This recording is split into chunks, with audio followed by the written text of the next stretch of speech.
You see this coin? We will tell you more about it later and why we added it to this Festus video. But the man we're talking about is Governor Festus, or Porcius Festus. The man appointed to replace Governor Felix as the governor of Judea went to Jerusalem, where he met the Jews, hoping to involve him in their conspiracy to kill Paul the Apostle. And this happens.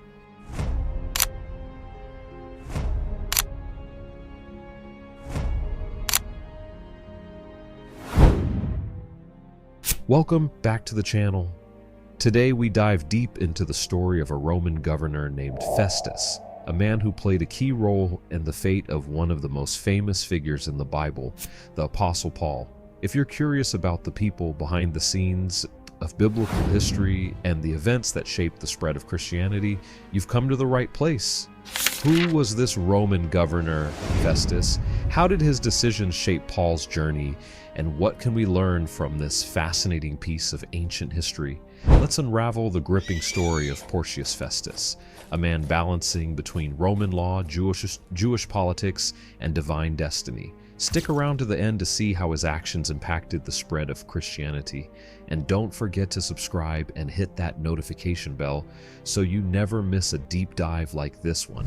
Plus, you can also visit our website at www.historyguy.com. In addition, we have a Facebook page now, also as History Guy. Let's connect and continue to spread the good message. Picture this. The year is AD 59. Rome rules over Judea, a land filled with tension, unrest, and religious zeal. The Roman governors stationed there are tasked with keeping the peace, but it's no easy job. Revolts are brewing. The Jewish leaders demand justice according to their laws, while Rome insists on keeping order according to its own. This is where Festus enters the scene, freshly appointed as the new governor, or procurator, of Judea. He replaces Antonius Felix, a man known for his harsh ways and a rather scandalous reputation.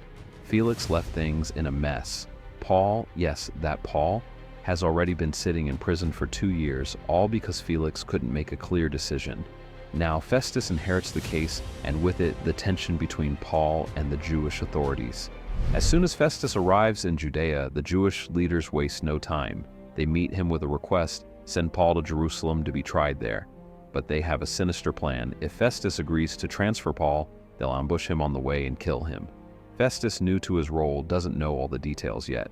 But one thing is clear. He doesn't want to start off his term by getting on the bad side of the Jewish leaders. However, he also has a responsibility to Roman law, and transferring a prisoner like Paul without good reason isn't how things are done. So Festus makes a smart move. He tells them, if you have charges against Paul, come with me to Caesarea and present them there. Festus insists on handling this matter the right way. He's trying to be fair, but little does he know, this is only the beginning of a much bigger story. Once in Caesarea, Festus holds a trial. Paul stands before him with the Jewish leaders accusing him of many things. They claim that Paul has broken Jewish laws and stirred up trouble among the people. But when it's Paul's turn to speak, he confidently defends himself. He insists he's done nothing against the Jewish law, the temple, or Rome. Now Festus finds himself in a tough spot. He doesn't see any real evidence that Paul has committed a crime worthy of death or imprisonment, but at the same time, he knows how important it is to keep the Jewish leaders happy. If he dismisses the case, they could stir up trouble for him. So Festus offers Paul a deal. He says, how about we take this case to Jerusalem? I can judge you there, and we can put this whole thing to rest. But Paul knows what's really going on. If he goes to Jerusalem, his life will be in danger. So in a bold move, Paul says, I'm a Roman citizen, and I want my case heard by Caesar in Rome. This changes everything. When Paul appeals to Caesar, Festus has no choice but to honor it. As a Roman citizen, Paul has the right to have his case heard by the emperor himself. It's like taking a case to the Supreme Court today. Once you appeal, it's out of everyone else's hands. Now, Festus is stuck. He wanted to wrap things up quickly, but instead he has to send Paul all the way to Rome. But there's a catch. Festus doesn't even know what to write in the report for the emperor. How do you explain that a man is appealing to Caesar when the charges against him are about religious laws that Festus doesn't even understand? This is where things get really interesting. Not long after Paul's appeal, King Agrippa II and his sister Bernice come to visit Festus in Caesarea. Agrippa is a Jewish ruler, well versed in the laws and customs of the Jewish people. Festus sees an opportunity. Maybe Agrippa can help him figure out what to write in the report to Caesar. Festus explains the situation to Agrippa, saying, "There's this man, Paul, who the Jews want dead.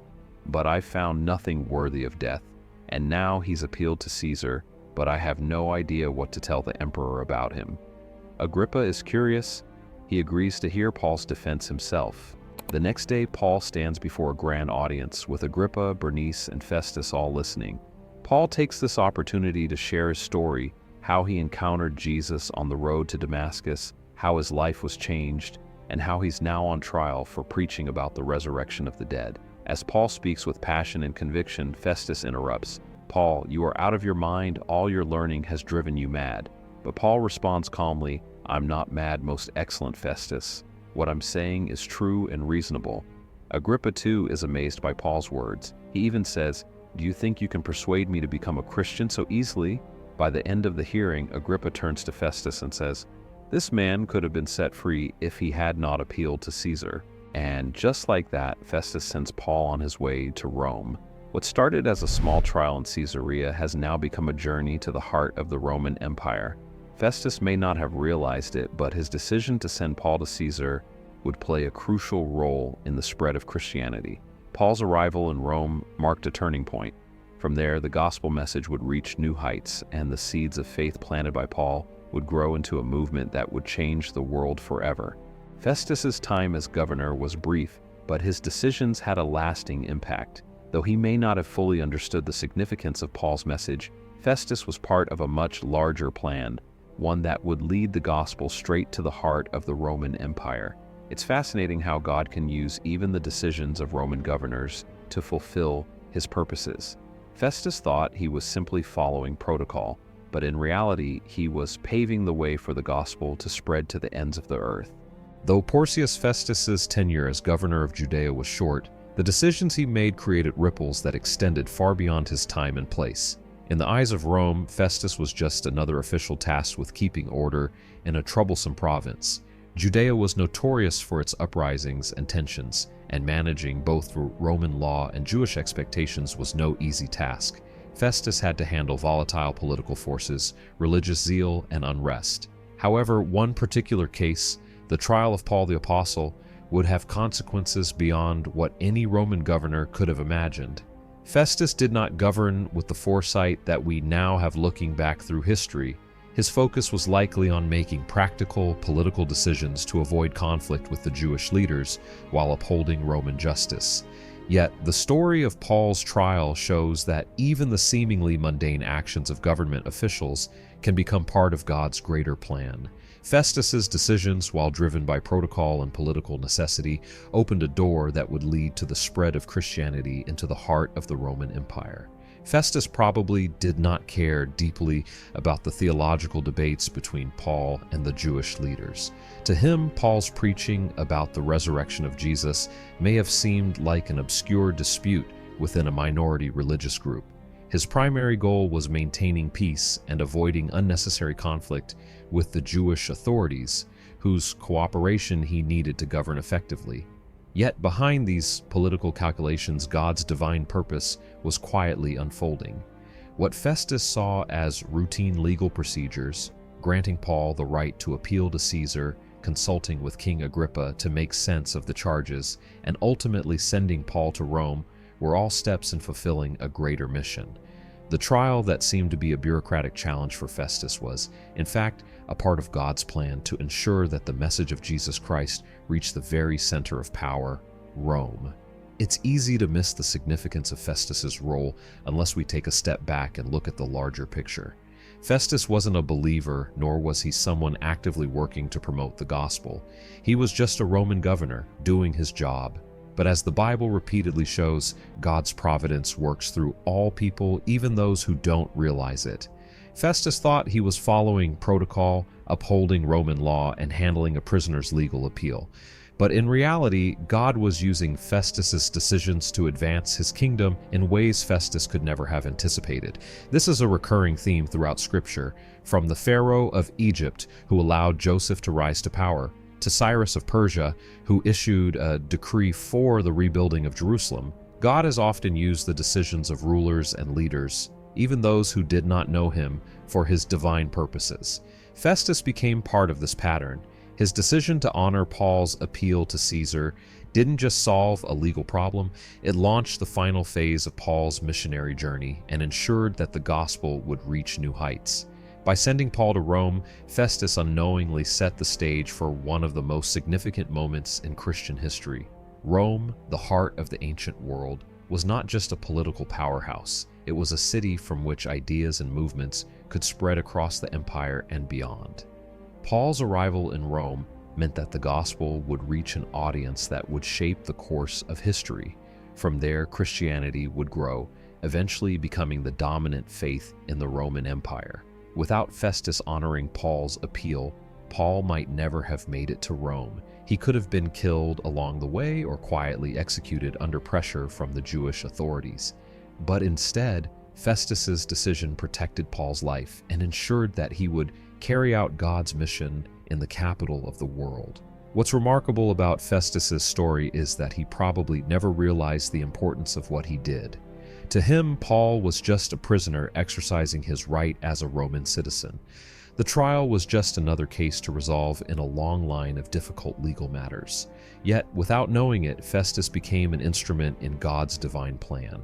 His decision was one piece of a larger puzzle that would result in the spread of the gospel to millions. This is a powerful reminder of how God works through ordinary people and everyday events. Even those who have no intention of serving God, like Festus, can become part of his purposes. It also shows us that nothing is outside of God's control. The decisions of a Roman governor, the appeal of a prisoner, the visit of a Jewish king, all these events, seemingly unrelated, were woven together into God's plan to bring salvation to the world through Jesus Christ.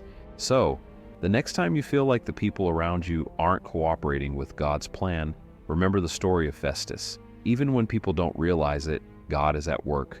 Festus thought he was solving a legal case, but in truth he was helping the gospel reach the heart of the empire. The coin of Porcius Festus is a bronze pruta minted during his governorship of Judea, AD 59 to 62. These coins made of bronze were low-value currency for everyday use, often featuring Greek inscriptions referring to Emperor Nero.